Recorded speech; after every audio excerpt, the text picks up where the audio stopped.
Hi everyone, Ollie here, and welcome to my third installment of Olly Talks. Sorry for the long delay regarding uploading of videos. I have not made my Gunfighters review yet, but reviews are being put on hold at the moment until I get my DVDs back. But in the meantime, I hope everyone's keeping safe during these unprecedented times, as what my lecturers would usually say.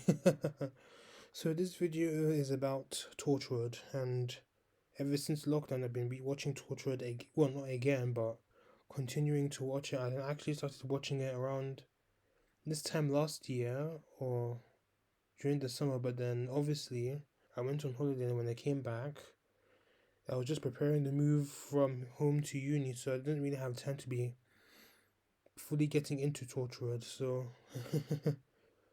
So at the moment, I'm now up to Miracle Day. I've only started watching that, so I'll get to my thoughts on what I think of it so far later on in this video. So, my opinion of Torchwood, I think it's a great series. Definitely very different to Doctor Who in a good way. I mean, they address more topical, deeper issues in Torchwood than in Doctor Who usually do, because Doctor Who is a family show and Torchwood is definitely more of an adult show. So, they definitely use the opportunity to do that. The first episode of Torchwood was very good. I mean, great introduction to Gran and the rest of the team. I didn't expect Tutu to die so suddenly, and I didn't really expect it to turn evil so suddenly, but it was a good twist. The second episode, I was actually genuinely shocked. I mean, it's a bloody sex gas. The enemy is it's a sex gas monster, and she pretty much just shags people to death. I'm like, I was genuinely shocked as I was watching it. I was like, I remember I was lying down in this bed here watching it, and then all of us, and they're just going at him like, I was like, like this was my genuine reaction. But this episode, I was okay to be honest. I mean, but I think it was a bit too sexually charged. But I think it's a good thing Torchwood pretty much dialed down on the whole overtly sexual stuff during the show. I think it was trying to be. I think Chibnall was trying to make it too hard to be very different from Doctor Who by including all those sexy stuff. But here are the episodes I enjoyed from the most from season one. And so the first episode I actually thoroughly enjoyed was Cyberwoman. And some people in the Torchwood fandom don't really like this episode, but it's not bad to be honest. I mean, it was definitely more of a defining episode for Torchwood, and it was definitely a Torchwood episode that I actually thought it was actually very good.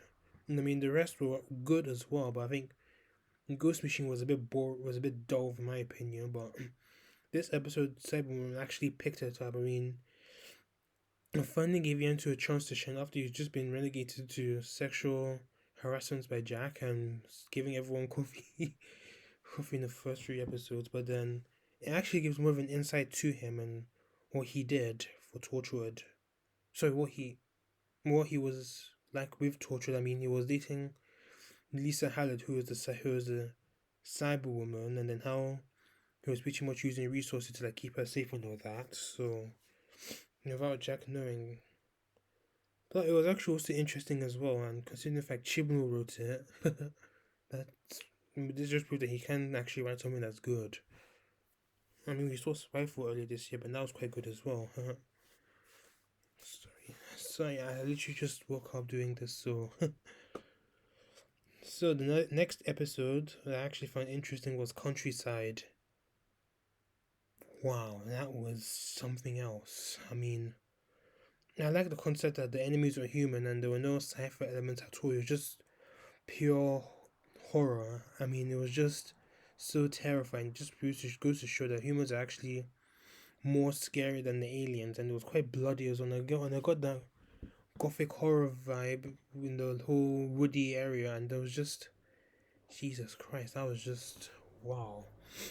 And like I said, considering the fact that Chibnall wrote this just shows that he's capable of writing something good. I mean, I think, in my opinion, I think everyone thinks this as well. I think he's better off writing Torture than he was writing for Doctor Who, in my opinion. So, Yeah, Random Shoes was very heartbreaking. I mean, it was like Love and Monsters. It was like Torchwood's Love and Monsters, but this I think it was more tragic than Love and Monsters. Love and Monsters is a story everyone hates.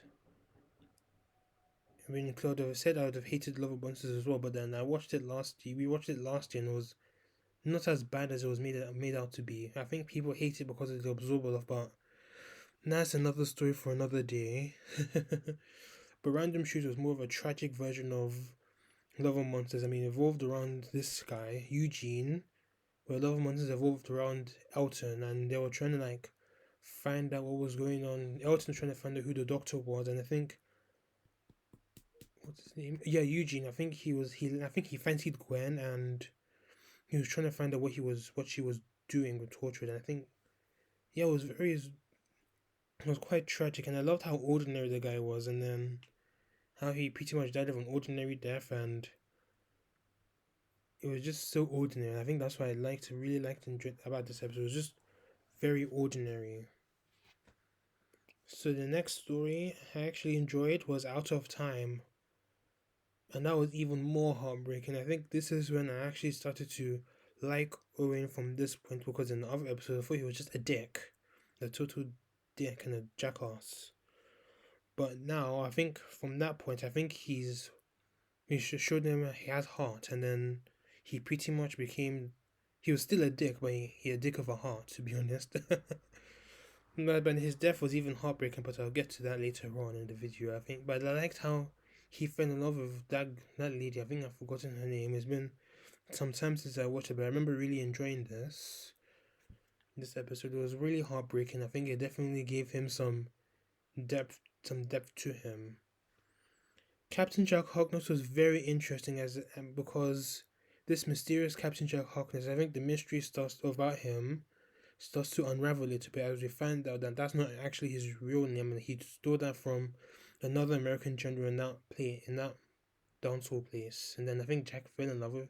I think they kind of fell in love with each other, and then the whole trying to sort out that how Jack and Tosh ended up back in 1941 compared to 2006. Was it 2000? Yeah, I think it was definitely around the 2000s because it fits that time. I think.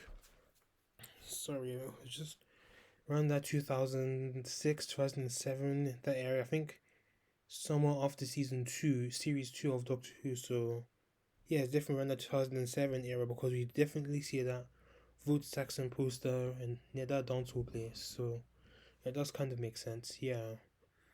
And how that Billis Manga guy, he was creepy as hell. I mean, he was an amazing villain, and then he obviously returns in End of Days. But going back to Jack and Tosh, they were pretty much the main characters of the main focus people on that story, and on that story, while Gwen, Ianto, and Owen are trying to find a way to get them back. And they definitely give Toshiko a little bit of character development. To be honest, I think her and Jack made more of a was a better duo than pretty much any of the Torchwood team except Jack and Ianto. I think they were dating. So did they really? Okay, they might do count, but I think the show they were trying to push Jack and Gwen along. Jesus. They were trying to push Jack and Gwen on a bit, but yeah, I think that's why. I think, but I think I prefer Jack and Tosh to Jack and Gwen, to be honest. And now on to the season finale, End of Days. That was amazing. I think probably one of the best Torchwood episodes ever made. I mean, it was very chaotic. I mean, we had that Abaddon guy. I think, geez, I mean, he was pretty much like what was his name? Godzilla, but more of a demonic Godzilla than anything else. And obviously, that biggest manga guy came back, and then he stabs Reese to death. But then when Jack defeats Abaddon, I think everything time actually reset. So Reese's death never really happened. That actually reminds me of Charmed, the original Charmed in the season 3 finale, when I think when Piper was shot to death when they found out they were witches, and then Phoebe made the pact with the source of evil to reset time, and then obviously Prue dies. But in this case, Jack actually does die, but obviously Jack can't really die, so he does come back to life shortly afterwards. So, and then after the, I think the whole, and after the whole stuff happened, and then Jack hits the TARDIS demon, TARDIS landing. I think that pretty much leads into the series 3 finale. We have the Master and all that. But I think this episode is definitely one of the best of season. End of the day, it's definitely one of the best of the first series. Now on to series 2. I would say series 2 is actually my favorite of Torchwood. I mean, because we get more info about the characters, we get more depth about them, we find out a little bit more about them. Amazing stories, very good character development, and obviously you have Martha Jones. I wish she kind of stayed for the Torchwood. I wish she stayed because I think she was a good fit to the Torchwood team, and she was pretty amazing as well. And it also has my favorite story of Torchwood, Something Borrowed.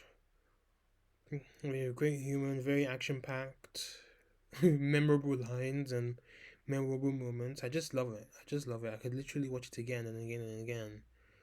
The Kiss Kiss Bang Bang was amazing. I mean, we are introduced to Captain John Hart, who's pretty much like Jack, but like the opposite of Jack. I mean, Jack does have his morals. Captain John Hart is just he doesn't really have morals.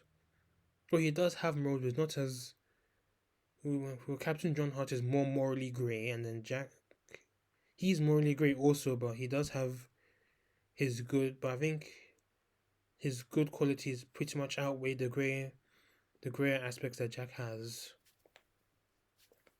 But obviously, Captain John Hart is played by James Masters, who is actually one of my favorite actors. He played Spike in Buffy the Vampire Slayer and Brainiac in Smallville, and he was great in those, especially as Spike in Buffy. I mean, Spike is one of my favorite characters ever, and so I do really hope he does come back for series 13 in Doctor Who. But it's a bit of a long shot. But yeah, anything can happen. I mean, Captain Jack bloody came back, and no one saw that coming, and I loved it. So see, Adam was a mind screw episode. Literally, I mean, as soon as you see the guy, I was like, what the hell? Who is he? I mean, where did he come from? And then, I mean, obviously he was an alien. He was just feeding off people's memories, just inserting himself into the memories of the torture team. And he was just pretty much just poisoning everyone's mind. I mean, he pretty much raped what Tosh without. Well, she did know she was gonna, but she didn't really understand the concept of what was going on. And then who else? And then he obviously gave Jack memory. And obviously, this episode we find out a lot more about Jack. I mean, went way back into his childhood and he's growing up in the Bone Peninsula, and then we find out that he was pretty much sort of responsible for the death of his brother Gray, he didn't really die. And then Jack pretty much thought he was dead, but then, and obviously his father died as well, and that was quite shocking. And that was quite, I think, it was definitely very traumatic for Jack. I mean, he pretty much thought it was his fault, and then I think that's why he joined the time agency. But but I must admit, in that scene when Jack was like reliving his childhood, I think that was very well acted and very well directed. And I must say, John Barrowman is an incredible actor. I mean, I give him all the props for that. I mean, he's just great in that episode. I think this is probably one of his best performances. And now we all have Reset, and that sees Martha Jones join the Torchwood team for like 3 episodes. Then you have that guy who was like trying to like treat people, and then someone who had HIV. Then turned out they were cured, and then just something for his own twisted morals. And then he actually kills Owen. I was like, what? Owen can't die, because I actually started to like Owen, and that around that point, I mean, he was starting to really grow on me, and I think I actually would actually consider him to be one of my favorites in the Tortured team. And then obviously for him to die, that really was surprising.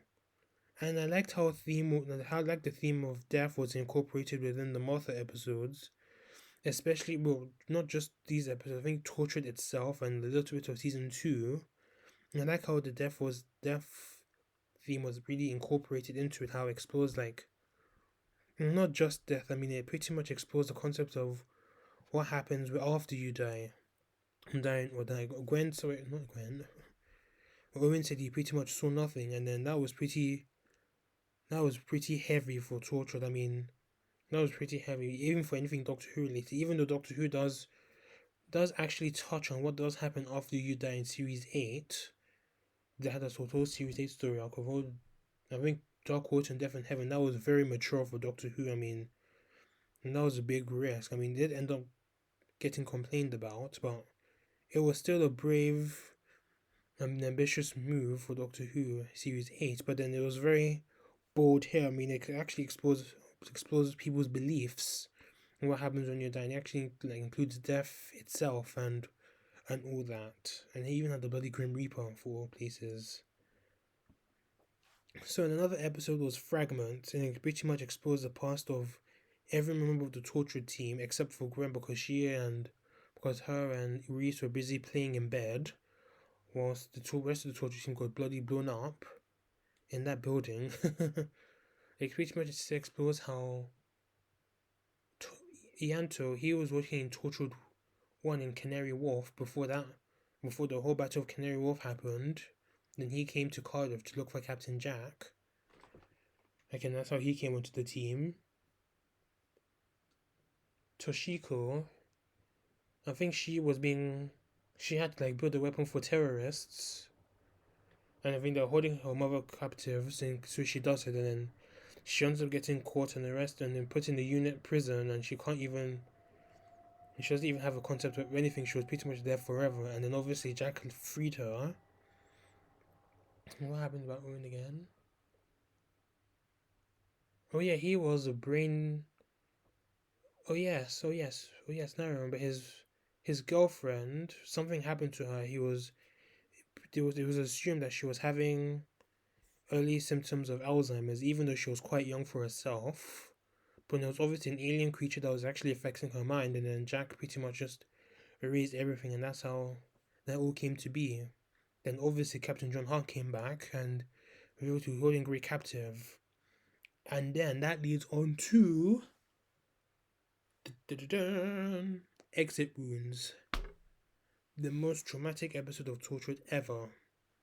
I mean, Tosh and Owen die. Most of Cardiff was blown up, and I must say Tosh and Owen's death was very heartbreaking. I mean, I was like, oh my god. And obviously when Grey, also let me get on to what actually happened.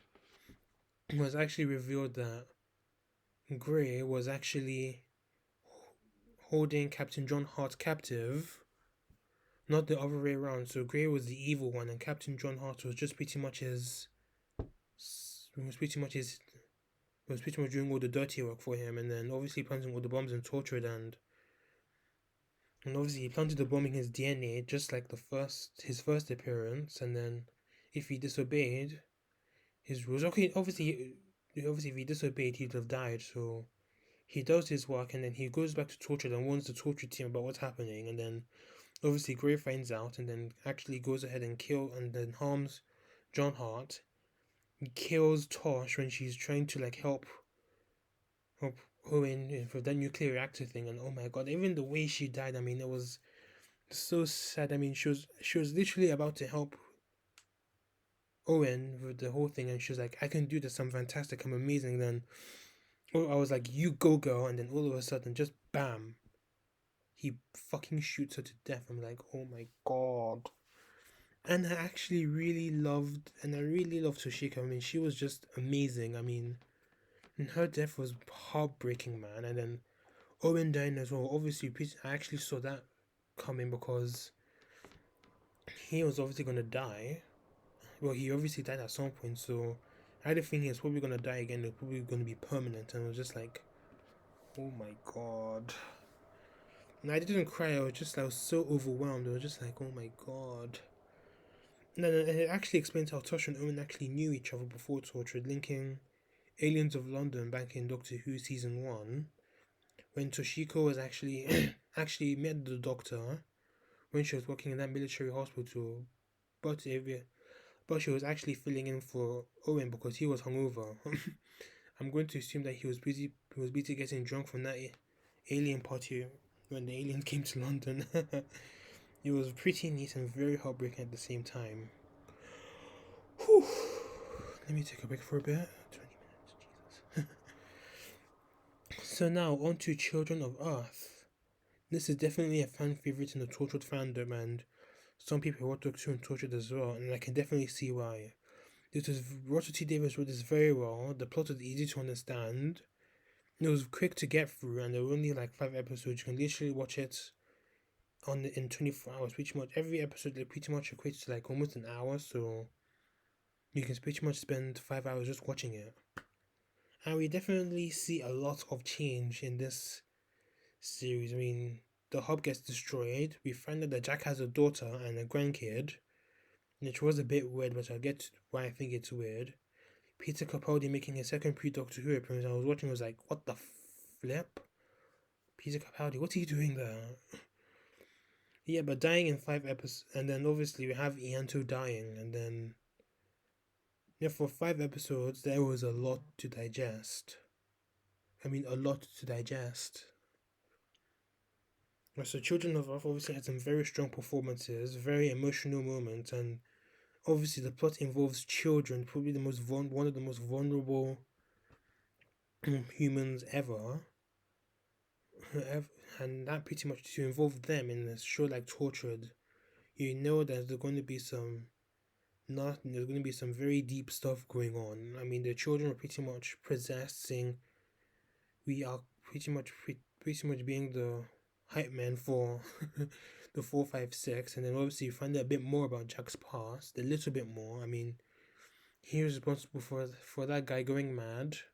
I mean, I think he saved them and fed the rest of the other children, and the 456 saying he wants a significant portion of children, and that was like, wow. And he said he wants all the children. I was like, oh my god. And then obviously we saw the army like going to people's homes and taking their children. I'm like, oh my god, oh my god. And this is, bear in mind, this was the last episode, and I was like, oh my god, this is so sad.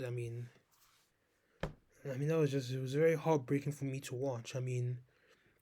If you're a parent watching that episode, just imagine having your children being taken away from you by the army for some very selfish government reasons. That would just break you.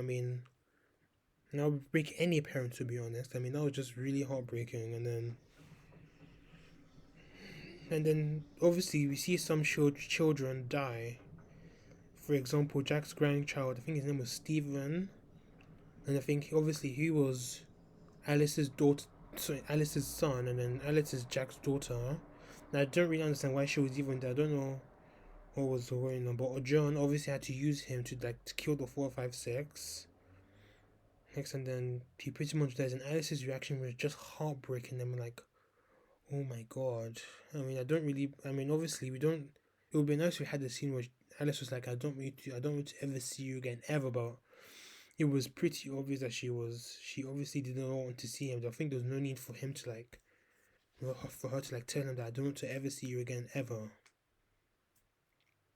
And then obviously John Frobisher, Peter Capaldi's character, he was pretty much almost responsible for the whole thing. And then when the government tells him that they're going to take his kids away, he decides to go home, grab a gun, kill himself, no, kill his family, and then himself. And I was like, then obviously we don't see it happen, but then we closed. He closes the door in his daughter's room, and then just does it. I'm like, oh my god, that was brutal. That's probably the most brutal thing in any Doctor related thing ever. I'm just like, Jesus, this is deep. I liked how Reese played a major part in this season. Season 1, he didn't really do much. He was just there for Gwen to come home to, and then obviously he does get a bit frustrated about what Gwen's doing with Torchwood, and then she does tell him, then gives him, and then retcons him later because she was quite selfish. I didn't really like her because of that, but then she does go on me later on, but I'll explain more about that later. But speaking of Gwen, I think she starts growing on me here compared to she was in the other two seasons. I think she does become a caring wife for Reese, and then a valuable member to the Torchwood team, and she was pretty much fitting into her own here, and she actually ended up impressing me. I actually liked Larissa Bieber. I mean, she was pretty amazing. I mean, she was quite cool, and I loved how she was like pretty much the Trojan horse for Torchwood. A Trojan horse by Torchwood to the British government so they can hear about what was going on. That was just wow. That was pretty amazing. I do wish she was used again. I do wish she pretty much came back for Miracle Day, but obviously I don't know why. I'm not sure if her actress. I actually know the actress. I actually saw her in The Good Fight, and I think it was something else as well she was in. But I remember her from The Good Fight. Kush Jumbo, that's her name. Yeah, she was an amazing. She was pretty good. I mean, I wish she did come back for another episode of Torchwood, or at least during Miracle Day or something. At least she would have been a very good fit to the team, and she was quite good. And now as for Alice Carter, I did not like her at all. I didn't really understand why she was there. I think she was just there for the sake of the plot. I mean, they didn't really need to give Jack a grandkid or something. She could have easily been a former member of the Torchwood team who Jack admired. Not in that way, but okay, maybe in that way, like he did with Ianto, then decided to like give him a and decided to like watch over her and stuff like that. That would probably would have been a better plot, but I didn't really understand why she had to like. Sorry, my mom's messaging me. I didn't really understand why she was like had to be Jack's daughter. I understand Jack had been around for a long time, but did Rusty Davis really need to give him a daughter? Like, what the hell? But I actually did feel sorry for her when Stephen died. I mean, that was just heartbreaking. Her reaction was just like, that was deep, man. I mean, like, wow. And now onto the elephant of the room, Ianto Jones. He died a hero, man. I mean, his death was like, his death literally was like, even though it didn't really affect me as much as the others did, because I actually knew about Ianto's death years before I actually decided to watch Torchwood. It's pretty much something everybody knew about. Even if you watch Torchwood or not, it's something everybody knew about. So, but it was still quite sad. I felt sorry for Jack and Gwen, specifically Jack, because I think they were like boyfriend and boyfriend, but I didn't think they actually made it official at that point. I think they were just busy just having fun and all that without the consequences of how getting properly into like the relationship. I think they probably would have made it official after Miracle Day. Sorry, after Children of Earth, but yeah, but Ianto was one of my favorite characters. But then I knew about his death before I actually got into Torture, but I didn't think he would die to the second to last episode. I actually thought he would have like sacrificed himself or something like that. I'm just like, whew, lordy, lordy. But obviously, day 5, the last episode of Torchwood, Miracle Day. Sorry, Children of Earth. I think this is obviously the best. It was actually the best of Children of Earth, or actually possibly the best episode of Torchwood overall. A great conclusion. Everything wrapped up quite neatly. It was still tragic, as I mentioned. John Frobisher killing his family, Stephen's death, and all that. It was brilliant. But obviously, Children of Earth was very good. I can say it was very good, but personally, to me, it's not really the same about Tosh and Owen and the Hub as well, because without them, you can't really have Torchwood, can you? And obviously, Ianto also, because he pretty much dies towards the end, almost towards the end. I've only started watching Miracle Day, so when I finish that, I'll let you know how I feel about it. I mean, what I've seen so far, the plot is okay. I mean, Miracle Day is pretty much something seen as one of the less inferior episodes of Torchwood.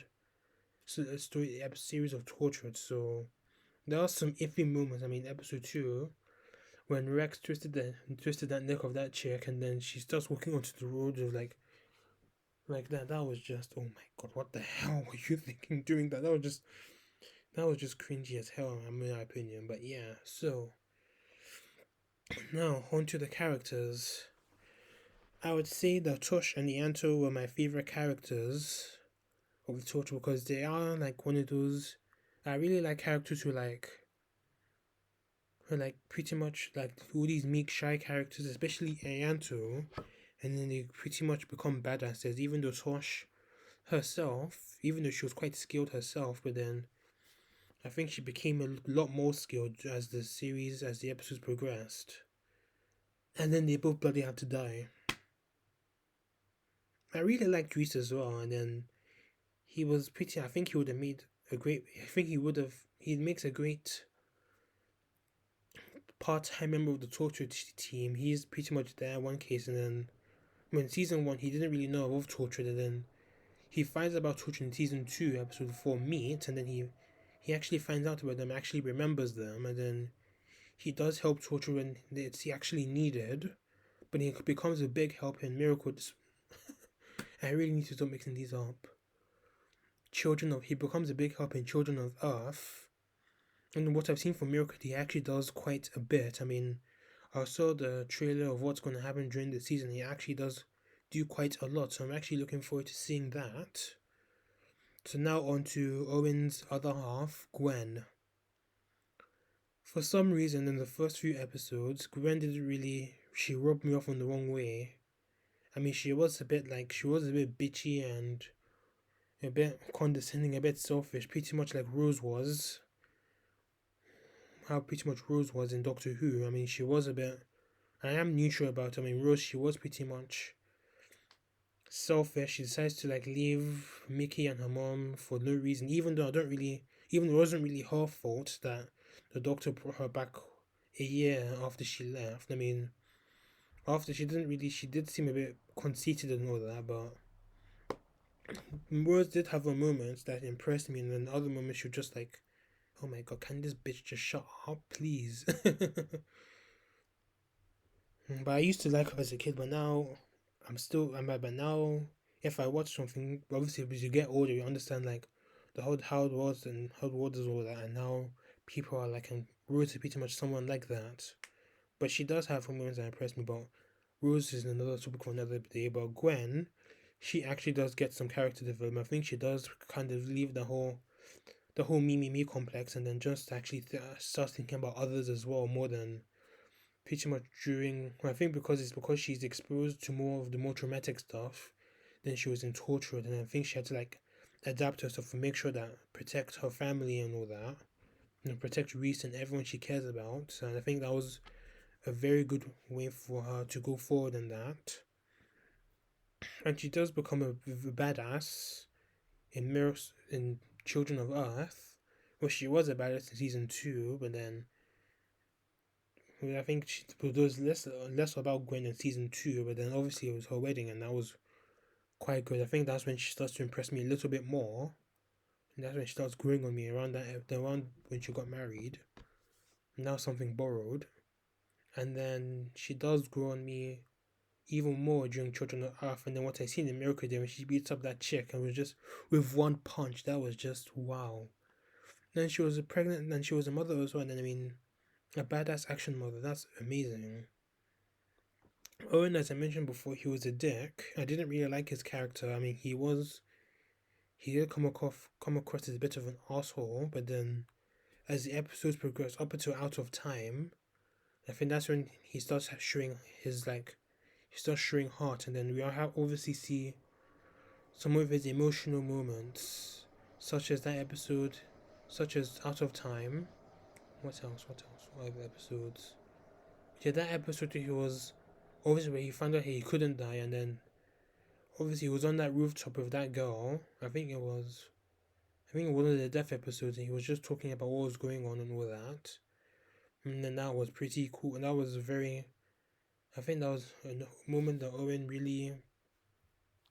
really defined Owen. He is obviously, I can see why he's being a bit of a dick because he did have a rough upbringing with his mother and his boyfriend and all that, and then obviously with him dying, coming back to life, he does have a bit of a more outlook on life and all that, and then that was just it was a very good way to like wrap him up like that. And now on to Jack, the main man. He's a better fit for Torchwood than he is in Doctor Who. He's a lot more serious. We get some more info about his life, such as how, well, like before he met the Doctor, how he was in the time agency, his growing up, when his dad died, when he thought that Grey died. That was a good, and I think that was probably one of his defining character moments for him there.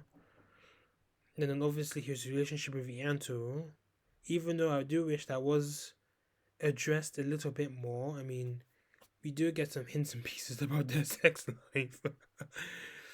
But then we get a little bit of a Miracle Day, but then Children of Earth, sorry. We get a little bit more detail about it. I mean, how we were thinking, are they a couple or not? And then obviously I think all that has to be put aside because of the main plot of Children of Earth. Because but I understand because there wasn't really much time to like build on them. If Children of Earth got a bit more added, like an episode or two more, which it actually shouldn't have got, which wasn't actually, it might probably have been unnecessary, but the 5 episodes was a perfect fit for Children of Earth. But if it was, like, let's just say 10 episodes, like Miracle Day is, it would have probably had some sort of build into it. But overall, Torchwood is a very enjoyable show and a very good spin-off for Doctor Who.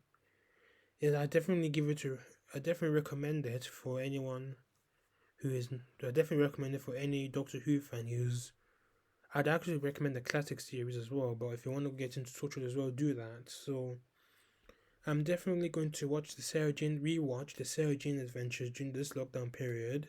I'm looking forward to it. I mean, I would say of all the Doctor Who spin-offs, Sarah Jane Adventures is actually my favorite. I mean, I remember watching it on CBBC and as a kid, just watching it with my mom.